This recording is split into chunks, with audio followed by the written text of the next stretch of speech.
தண்ணியில் சேர்த்துடலாம். பார்த்தீங்கன்னா இந்த மாதிரி நீட்டாக கட்டுறதுக்கு கால் கொடுத்தா மிளகாய் சேர்த்துக்கலாம். காலை அளவுக்கு சேர்த்து பார்த்தீங்கன்னா நம்ம மாங்காய் ரொம்பவே டேஸ்ட்டாக இருக்கும். கண்டிப்பாக ட்ரை பண்ணுங்க. கூழ் பார்த்தீங்கன்னா வேக ஆரம்பிச்சு நல்லா மிக்ஸ் பண்ணி இருக்கேன். இந்த வீடியோ உங்களுக்கு பிடிச்சிருக்கு.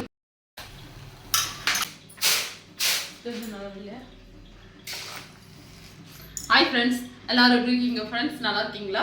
இன்னைக்கு பார்த்தீங்கன்னா வெயிலுக்கு இதுமா நம்ம கம்மங்கூழ் தாங்க செய்ய போகிறோம். ரொம்பவே நல்லா இருக்குங்க, ரொம்ப ஹெல்த்திங்க. கண்டிப்பாக நீங்களும் இதே மாதிரி நீங்களும் செஞ்சு சாப்பிடுங்க. இதுக்கு பார்த்தீங்கன்னா 1 கிலோ அளவுக்கு கம்பு எடுத்துக்கிறேங்க. உங்களுக்கு எந்த அளவுக்கு தேவையோ அந்த அளவுக்கு எடுத்துக்கோங்க. எடுத்து பார்த்தீங்கன்னா நல்லா இதில் தூசு மண் ஏதாவது இருக்கும், நல்லா இது போல் நல்லா புடச்சி நல்லா சுத்தம் பண்ணிவிடுங்க. சுத்தம் பண்ணிவிட்டு இப்போ ஒரு இது பாத்திரத்துக்கு சேர்த்துக்கிறாங்க. சேர்த்து இதில் தண்ணி சேர்த்துக்கலாம். தண்ணி சேர்த்துட்டு நல்லா வந்து அலசி எடுத்துக்கலாம். இப்போ பாருங்கள், தண்ணி சேர்த்ததுக்கு அப்புறமா இது மேலே இருக்கிற கம்பெல்லாம் வந்து வேஸ்ட்டுங்க, இதெல்லாம் ஊற்றிடலாம். இப்போ இது கீழே இருக்குள்ள இந்த கம்பு மட்டும் நம்ம நல்லா கழுவி எடுத்துக்கலாம். ஒரு 3 நாள் தண்ணி நல்லா கழுவிட்டு ஊற வச்சுக்கோங்க. நல்லா கை வச்சு நல்லா கழுவிக்கோங்க. கழுவிட்டு நல்லா ஊற வச்சுட்டு அதை அரைச்சி எப்படி ஊற வைக்கிறது அப்படின்றத பார்க்கலாம். கம்பு பார்த்தீங்கன்னா இது மதியமே நம்ம ஊற வச்சுருந்தோம். இந்த கம்பை வந்து நல்லா அலசிக்கலாங்க. ஆல்ரெடி நான் ஒரு வாட்டி அலசி வச்சுட்டேன். 2 வாட்டி அலசிக்கினா தான் கல்ல ஏதாவது இருக்கும் அதெல்லாம் வந்துடும். இப்போ இதை நல்லா அலசி மிக்ஸி ஜாரில் சேர்த்துக்கலாம்.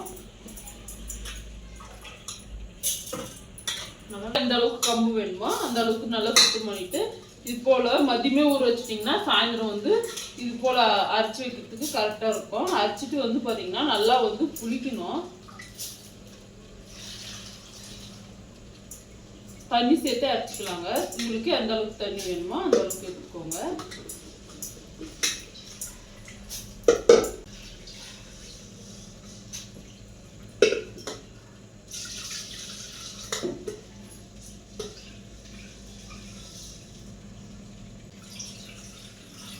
கம்பு பார்த்தீங்கன்னா முழுகிற அளவுக்கு தண்ணி வச்சுக்கிறாங்க. இப்போ இதை வந்து நல்லா அரைச்சிக்கலாம். ரொம்ப நைஸாக அரைக்கக்கூடாது, கொஞ்சம் கொரன்னு அரைச்சி எடுத்துக்கலாம்.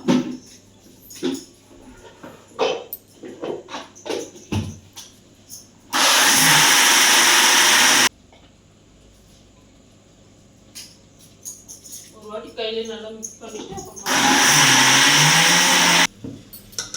இந்த அளவுக்கு நல்லா கொரன்னு அரைச்சிக்கோங்க. ரொம்ப நைஸாக அரைச்சாலே நல்லா இருக்காது. இந்த மாதிரி கொரன்னு அரைச்சி இது போல் பாத்திரத்துக்கு சேர்த்துடலாம்.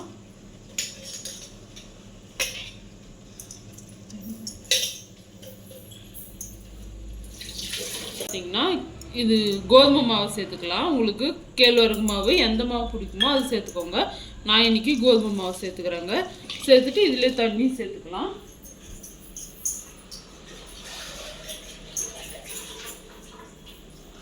தண்ணி எந்த அளவுக்கு வேணுமோ அந்த அளவுக்கு சேர்த்துக்கோங்க. சேர்த்துட்டு கை வச்சு நல்லா வந்து கரைச்சிக்கோங்க. கட்டியெல்லாம் இல்லாத பாருங்கள். இந்த கோதுமை மாவில் கட்டி 1-2 கட்டி போடும். இது போல் கை வச்சு நல்லா கரைச்சிட்டிங்கன்னா சூப்பராக வந்து புளிச்சிடும். உப்பெல்லாம் எதுவும் சேர்க்க தேவையில்லை. காலையில் கூழ் செய்யும் போது உப்பு சேர்த்துக்கலாம். கட்டியெல்லாம் இல்லாத மாதிரி மட்டும் கரைச்சிக்கோங்க. இந்த மாவு மட்டும் உங்களுக்கு ராகி மாவு வேணுன்னா அது சேர்த்துக்கலாம். நான் இன்றைக்கி கோதுமை மாவு சேர்த்துக்கிறேங்க. சேர்த்துட்டு அவ்வளோதான் வச்சுக்கலாம். இது பார்த்தீங்கன்னா நைட்டெல்லாம் புளிக்கிட்டோம். காலையில் கூழ் எப்படி செய்யலான்றதை பார்க்கலாம்.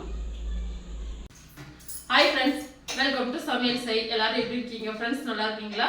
இன்னைக்கு பார்த்தீங்கன்னா வெயிலுக்கு இதுமோ ரொம்பவே சூப்பரான கம்பங்கூழ் எப்படி செய்யலான்றதை பார்க்கலாங்க. நேற்று பார்த்தீங்கன்னா கம்பை நல்லா ஊற வச்சுட்டு அரைச்சி நல்லா வந்து மாவு கோதுமை மாவு கொஞ்சமாக போட்டு நல்லா வந்து புளிக்க வச்சுருக்காங்க. இது பார்த்தீங்கன்னா ஒரு பக்கம் இருக்கட்டும். இப்போ தண்ணி எடுத்துக்கலாங்க. நான் பார்த்தீங்கன்னா 1 கிலோ அளவுக்கு கம்பு எடுத்துருக்காங்க. அதுக்கு மாவு போட்டு நல்லா கரைச்சி வச்சுட்டா உங்களுக்கு எந்த மாவு விருப்பமோ அதை போட்டுக்கோங்க. நான் பார்த்தீங்கன்னா கோதுமை மாவு போட்டேன். ராகி மாவு வேணுனாலும் போட்டுக்கலாங்க, அதுவும் நல்லாயிருக்கும். இப்போ வாங்க கூழ் எப்படி செய்யலான்றதை பார்க்கலாங்க. கூழ் செய்யறதுக்காக 2 லிட்டர் அளவுக்கு தண்ணி எடுத்துருக்காங்க. பாருங்க, 2 லிட்டர் தண்ணியை வந்து நல்லா வந்து கொதிக்க வச்சுக்கலாம். அடுப்பு வச்சுட்டு தண்ணி வந்து நல்லா கொதிக்கிட்டோம். கொதிச்சதுக்கு அப்புறமா பார்க்கலாங்க. இந்த கூழ் பார்த்தீங்கன்னா வெயில் காலத்துல குடிக்கிறதுக்கு ரொம்பவே நல்லா இருக்குங்க. ரொம்பவே சிம்பிளாகவே செஞ்சிடலாம். இப்போ கூழுக்கு வந்து சைடிஷ் ரெடி பண்ண போகிறேங்க. மாங்காய் தாங்க. கூழ்னாலே மாங்காய் தாங்க ரொம்பவே நல்லாயிருக்கும். மாங்காவை பார்த்திங்கன்னா நல்லா வந்து கழுவிடுங்க. கழுவிட்டு இது போல் 2ஆக கட் பண்ணிவிட்டு இந்த பீச்லலாம் வைப்பாங்கள்ல இந்த மாதிரி நல்லா நீட்டாக கட் பண்ணி எடுத்துக்கலாங்க. அப்போ தான் வந்து நல்லாயிருக்கும். மாங்காய் பார்த்திங்கன்னா இது போல் நல்லா வந்து நீளமாக கட் பண்ணிக்கலாங்க. மாங்காய் கூடவே முள்ளங்கி எடுத்துக்கிறாங்க. முள்ளங்கி வந்து பார்த்திங்கன்னா அப்படியே கூழோட வச்சு சாப்பிட ரொம்பவே நல்லாயிருக்கும்.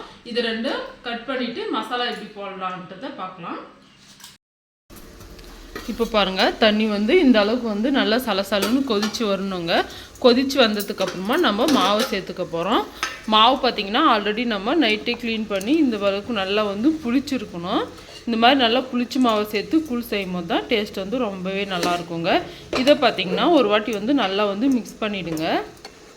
இங்கே பாருங்கள், இந்த மாதிரி வந்து நல்லா வந்து மிக்ஸ் பண்ணிடணும். மிக்ஸ் பண்ணிவிட்டு இதை எடுத்து பார்த்திங்கன்னா அப்படியே இந்த தண்ணியில் சேர்த்துடலாம். சேர்த்துட்டு இதையும் வந்து நல்லா வந்து மிக்ஸ் பண்ணிகிட்டே இருக்கலாம். கை விடாமல் நல்லா மிக்ஸ் பண்ணிகிட்டே இருந்தால் கூழ் வந்து ரெடி ஆகிடுங்க. ரொம்பவே சிம்பிளாகவே செஞ்சிடலாங்க. இப்போ பார்த்திங்கன்னா நம்ம மாவு அரைக்கும் போது பார்த்திங்கன்னா நம்ம உப்பு எதுவும் சேர்த்துக்கலாங்க. அதனால நான் இப்போ சேர்த்துக்கிறேன். உப்பு பார்த்திங்கன்னா இந்த அளவுக்கு உப்பு சேர்த்துக்கிறேங்க. உப்பு சேர்த்துட்டு நல்லா வந்து மிக்ஸ் பண்ணிக்கிறேன். கை விடாமல் நல்லா மிக்ஸ் பண்ணிகிட்டே இருங்க. இப்போ பாருங்கள் எந்த அளவுக்கு தண்ணி மாதிரி இருக்குதுன்னு சொல்லிட்டு நல்லா வந்து கம்பு நல்லா வெந்து வரும்போது பார்த்திங்கன்னா ரொம்பவே திக்காயிடும். இப்போ வந்து பார்த்திங்கன்னா மாங்காய் பார்த்திங்கன்னா இந்த மாதிரி நீட்டாக கட் பண்ணிக்கோங்க. இது கூடவே பார்த்திங்கன்னா முள்ளங்கியும் பார்த்திங்கன்னா இந்த மாதிரி கட் பண்ணிக்கலாங்க. அப்போ தான் கூழ் சாப்பிடும்போது அப்படியே சாப்பிட்றதுக்கு ரொம்பவே நல்லாயிருக்கும். இப்போ இதை வந்து தாளிச்சிக்கலாம். அதுக்கு பார்த்திங்கன்னா கடாய் வச்சுக்கிறேங்க. கடாய் கொஞ்சம் சூடாகட்டும். கூழ் பார்த்திங்கன்னா நல்லா மிக்ஸ் பண்ணிகிட்டே இருக்கணுங்க. அப்போ தான் வந்து அடி பிடிக்காமல் சூப்பராக வந்து வெந்து வருங்க. நல்லா மிக்ஸ் பண்ணிக்கிட்டே இருங்க. கூழ் பார்த்திங்கன்னா நல்லா மிக்ஸ் பண்ணிகிட்டே இருங்க. இந்த பக்கம் பார்த்திங்கன்னா கடாய் வந்து காஞ்சிச்சு. இப்போ எண்ணெய் சேர்த்துக்கிறேங்க. எண்ணெய் பார்த்திங்கன்னா ஒரு 2 டேபிள் ஸ்பூன் அளவுக்கு சேர்த்துக்கோங்க. சூடானதுக்கப்புறமா கடுகு சேர்த்துக்கிறேன். கடுகு கொஞ்சம் அதிகமாகவே சேர்த்துக்கோங்க. 1/2 டேபிள் ஸ்பூன் அளவுக்கு கடுகு சேர்த்துக்கிறேங்க. கடுகு ஊற்ற போகிறோம். அப்படியே கடுகு வந்து நல்லா பொரிஞ்சு வரட்டும். கருவேப்பிலை சேர்த்துக்கலாங்க. கருவேப்பிலை சேர்த்து நல்லா வந்து பொரிட்டோம்.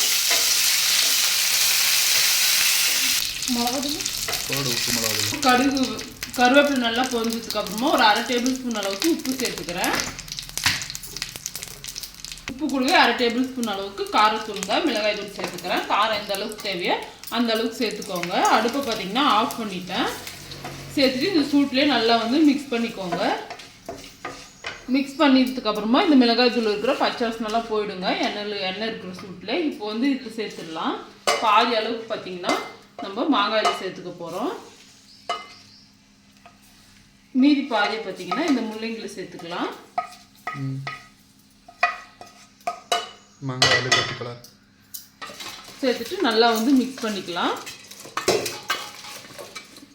இதையும் பார்த்திங்கன்னா அப்போ மிக்ஸ் பண்ணி எடுத்துக்கலாம். அப்போ இதை பார்த்திங்கன்னா நல்லா வந்து இந்த மசாலாவோட முள்ளங்கியும் மாங்காவையும் நல்லா மிக்ஸ் பண்ணி எடுத்துக்கலாங்க. ரொம்பவே சூப்பராக இருக்குங்க. கண்டிப்பாக நீங்களும் இதே போல் ட்ரை பண்ணி மாங்காய் கூழுக்கு வச்சு சாப்பிட்டு பாருங்கள். ரொம்பவே டேஸ்ட்டாக இருக்கும். இந்த மாங்காய் பார்த்திங்கன்னா ரொம்ப நல்லா இருக்குங்க. இது சும்மாவே அப்படி சாப்பிடலாம். ரொம்ப டேஸ்ட்டாக இருக்கும். கண்டிப்பாக ட்ரை பண்ணுங்கள். இப்போ கூழ் பார்த்திங்கன்னா வேக ஆரம்பிச்சிச்சு. நல்லா மிக்ஸ் பண்ணிகிட்டே இருங்க.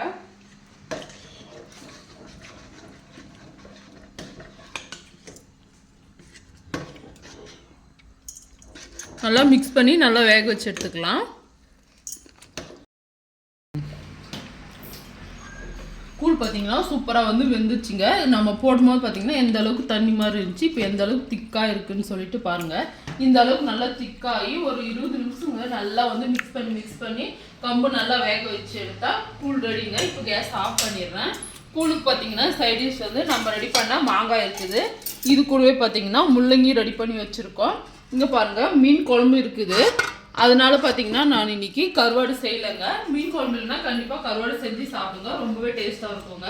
கருவாடு ரொம்பவே சிம்பிளாக செஞ்சிடலாங்க. உப்பு மிளகாய் தூள் போட்டு கருவாடு நல்லா சுத்தமாக கழுவிட்டு தோசை கல்லில் போட்டு நல்லா ஃப்ரை பண்ணி எடுத்தா ரொம்பவே டேஸ்ட்டாக இருக்குங்க. இந்த கூழ் கூட வச்சு சாப்பிட கூழ் வந்து நல்லா ஆறுனதுக்கு அப்புறமா கேக் மாதிரி ஆயிடுங்க. இப்போ தண்ணி அந்த அளவுக்கு தேவையோ அந்த அளவுக்கு போட்டு நம்ம கரைச்சி உப்பு தேவையா போட்டு கரைச்சி குடிச்சா கூழ் வந்து.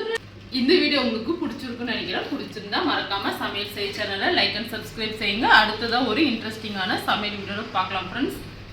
பாய்.